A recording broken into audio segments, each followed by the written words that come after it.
ನಾನು 5-6 ನಿಮಿಷ ಮಾತ್ರ ಮಾತನಾಡ್ತೇನೆ. ದೇವೇಗೌಡರನ್ನ ಕುಂಡಿಸ್ಕೊಂಡು ಹೆಚ್ಚು ಮಾತನಾಡುವಂಥದ್ದು ಸರಿಯಲ್ಲ.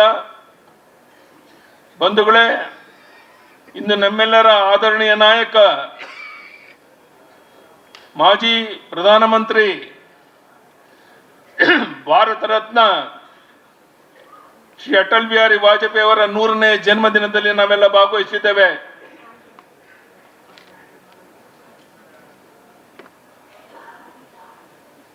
ಇಂದು ಕ್ರಿಸ್ತನರ ಹಬ್ಬ. ಅಟಲ್ ಬಿಹಾರಿ ವಾಜಪೇಯಿ ಅವರು ಪ್ರಧಾನಿ ನರೇಂದ್ರ ಮೋದಿ ಅವರ ಅಪೇಕ್ಷೆ ಈ ದೇಶದಲ್ಲಿ ಹಿಂದೂ ಮುಸ್ಲಿಂ ಕ್ರಿಶ್ಚಿಯನ್ ಒಂದೇ ತಾಯಿಯ ಮಕ್ಕಳಂತೆ ಬಾಳಬೇಕು ಅಂತ ಹೇಳುವಂತ ಅಪೇಕ್ಷೆ ಅವ್ರಿಗಿತ್ತು. ಅಂತ ಮಹಾನ್ ನಾಯಕ ಅಟಲ್ ಬಿಹಾರಿ ವಾಜಪೇಯಿ ಅವ್ರನ್ನ ಇವತ್ತು ನೆನಪು ಮಾಡ್ಕೊಳ್ತಾ ಇದ್ದೇವೆ. ಒಂದು ಬಾರಿ ಜವಾಹರ್ಲಾಲ್ ನೆಹರು ಅವರು ಹೇಳಿದ್ರು, ಮುಂದೊಂದು ದಿನ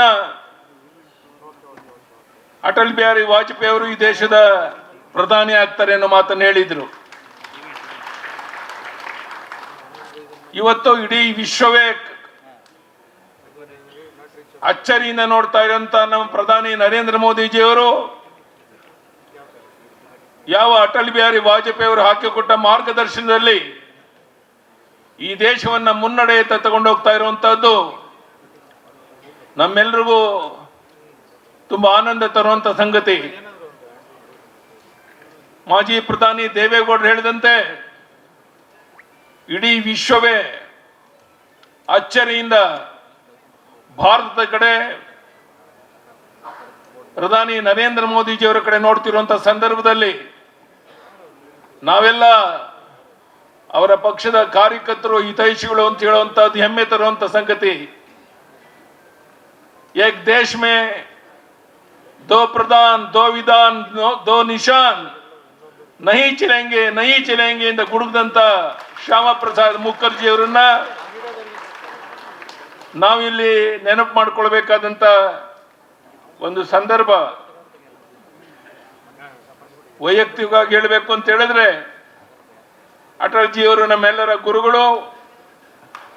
ವಾಜಪೇಯಿಯವರ ಸೈದ್ಧಾಂತಿಕ ನಿಷ್ಠೆ, ಪ್ರಾಮಾಣಿಕತೆ, ಕಾರ್ಯವೈಖರಿಗಳು ಆದರ್ಶಪ್ರಾಯ ಮಾತ್ರವಲ್ಲ, ಅವರ ದೈನಂದಿನ ನಡೆ ನುಡಿ, ಅವರ ಒಡನಾಟ, ಮಾರ್ಗದರ್ಶನಗಳು, ಅವರ ಪ್ರೀತಿ, ಆತ್ಮೀಯತೆ ಕೂಡ ವೈಯಕ್ತಿಕವಾಗಿ ನನ್ನ ಮೇಲೆ, ನಿಮ್ಮೆಲ್ಲರ ಮೇಲೆ ಬೀರಿದೆ. ಅವರೊಂದಿಗೆ ನಮ್ಮ ಒಡನಾಟದ ನೆನಪುಗಳು ನಾವೆಂದಿಗೂ ಮರೆಯೋಕ್ಕೆ ಸಾಧ್ಯ ಇಲ್ಲ. ಅಂತ ಮಹಾನ್ ನಾಯಕನನ್ನ ನೆನಪು ಮಾಡಿಕೊಳ್ಳುವಂತ ಸಂದರ್ಭದಲ್ಲಿ ನಮ್ಮ ಮಾಜಿ ಪ್ರಧಾನಿ ದೇವೇಗೌಡರು ಏನ್ ನಮ್ಮೆಲ್ಲರಿಗೂ ಮಾರ್ಗದರ್ಶನ ಮಾಡ್ತಾ ಇದ್ದಾರೆ. ನಿಮ್ಗೆ ಆಶ್ಚರ್ಯ ಆಗ್ಬಹುದು, ಈ ವಯಸ್ಸಿನಲ್ಲಿ ಪಾರ್ಲಿಮೆಂಟ್ ಅಲ್ಲಿ ಕುಂತು ಅವರು ಮಾತನಾಡೋ ಒಂದೊಂದು ಮಾತು ಪ್ರಧಾನಿ ನರೇಂದ್ರ ಮೋದಿಜಿಯವರ ಜೊತೆಗೆ ಮಾನ್ಯ ಮಾಜಿ ಪ್ರಧಾನಿ ದೇವೇಗೌಡರ ಜೊತೆಗೆ ಇರುವಂತಹ ನಿಕಟ ಸಂಬಂಧ, ಸಂಪರ್ಕ, ಇದನ್ನ ಜೀವನದಲ್ಲಿ ಮರೆಯಕ್ಕೆ ಸಾಧ್ಯ ಇಲ್ಲ.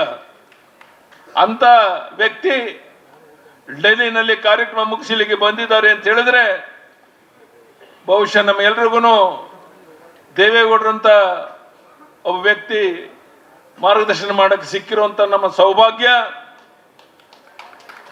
ಅವರು ಆರೋಗ್ಯವಂತರಾಗಿರ್ಲಿ, ನಮ್ಮೆಲ್ಲರಿಗೂ ಆಶೀರ್ವದಿಸ್ತಾ ಇರಲಿ ಅಂತ ಹೇಳ್ತಾ, ಈ ಶುಭ ಸಂದರ್ಭದಲ್ಲಿ ತಾವು ಇಷ್ಟು ದೊಡ್ಡ ಸಂಖ್ಯೆಯಲ್ಲಿ ಸೇರಿ ಈ ಕಾರ್ಯಕ್ರಮ ಯಶಸ್ವಿ ಮಾಡಿಕೊಟ್ಟಿದ್ದೀರಾ.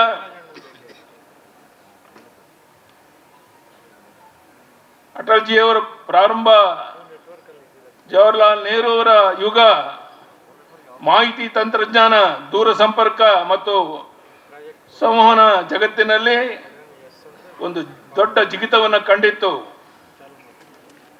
ಈಗಾಗಲೇ ಸಂತೋಷ್ ಜಿ ಅವರು ಹೇಳಿದಂತೆ ಇಂದಿಗೂ ಜನರು ಸುವರ್ಣ ಚತುರ್ಪತಿ ಯೋಜನೆ ನೆನೆಸ್ಕೊಳ್ತಾ ಇದ್ದಾರೆ. ಮೇ 11, 1998 ಪ್ರೊಕ್ರಾನ್ ಪರೀಕ್ಷೆ ನಡೆಸಿತ್ತು. ಅಟಲ್ಜಿಯವರ ರಾಜಕೀಯ ಉದ್ದಕ್ಕೂ ಅವರ ಸಂಸದೀಯ ಪ್ರತಿಭೆ ಕಾಣುತ್ತೆ. ಡಾಕ್ಟರ್ ಶ್ಯಾಮಾ ಪ್ರಸಾದ್ ಮುಖರ್ಜಿಯವರ ವಿಚಾರದಲ್ಲಿ ಪ್ರಭಾವಿತರಾಗಿ 1977ರಲ್ಲಿ ಚುನಾವಣೆ ಸಂದರ್ಭದಲ್ಲಿ ಜನಸಂಘವನ್ನ ಜನತಾ ಪಕ್ಷದೊಂದಿಗೆ ವಿಲೀನಗೊಳಿಸಿ ಅದಕ್ಕೆ ಒಪ್ಪಿಗೆಯನ್ನು ಕೊಟ್ಟರು ಅಟಲ್ ಬಿಹಾರಿ ವಾಜಪೇಯಿ. ಅಂತ ಮಹಾನ್ ವ್ಯಕ್ತಿಯನ್ನ ನೆನಪು ಮಾಡಿಕೊಳ್ಳುವಂತ ಅವರ ವಿಚಾರವನ್ನ ಸ್ಮರಣೆ ಮಾಡುವಂತ ಒಂದು ಸಂದರ್ಭದಲ್ಲಿ ನಾವು ಸೇರಿದ್ದೇವೆ.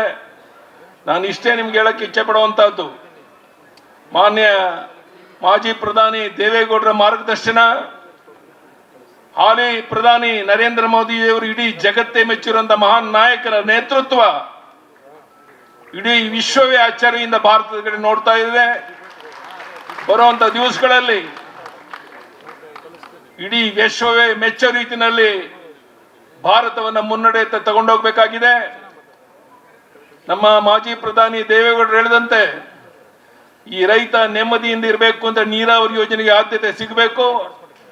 ಆ ಕೆಲಸ ಆಗ್ತಾ ಇದೆ, ಇನ್ನು ಹೆಚ್ಚು ಆದಿ ನಮ್ಮೆಲ್ಲ ರೈತರು ನೆಮ್ಮದಿಯಿಂದ ಗೌರವದಿಂದ ಸ್ವಾಭಿಮಾನದಿಂದ ಬಾಳಿ ಬದುಕುವಂತ ಒಳ್ಳೆ ಕಾಲ ಬರಲಿ ಅಂತ ದೇವರಲ್ಲಿ ಪ್ರಾರ್ಥನೆ ಮಾಡಿ, ಇಂಥ ಅಪರೂಪದ ವಿಶೇಷವಾದ ಒಂದು ಕಾರ್ಯಕ್ರಮದಲ್ಲಿ 4 ಮಾತನಾಡಕ್ಕೆ ಅವಕಾಶ ಮಾಡಿಕೊಟ್ಟಂತ ವ್ಯವಸ್ಥಾಪಕರಿಗೆ ವಂದಿಸಿ ಮತ್ತೊಮ್ಮೆ ನಮ್ಮ ಅಶ್ವಥ್ ನಾರಾಯಣ ಅವರು ವಿಶೇಷವಾದ ಪ್ರಯತ್ನ ಮಾಡಿ ಈ ಕಾರ್ಯಕ್ರಮವನ್ನು ಯಶಸ್ವಿ ಮಾಡೋಕ್ಕೆ ಪ್ರಾಮಾಣಿಕ ಪ್ರಯತ್ನ ಮಾಡಿ ಇದನ್ನು ಯಶಸ್ವಿ ಮಾಡಿದ್ದಾರೆ. ಅವ್ರಿಗೆ ಮತ್ತೊಮ್ಮೆ ಅಭಿನಂದನೆಯನ್ನು ಸಲ್ಲಿಸಿ ನನ್ನ ಮಾತನ್ನು ಮುಗಿಸ್ತೇನೆ. ಧನ್ಯವಾದಗಳು. ನಮಸ್ಕಾರ.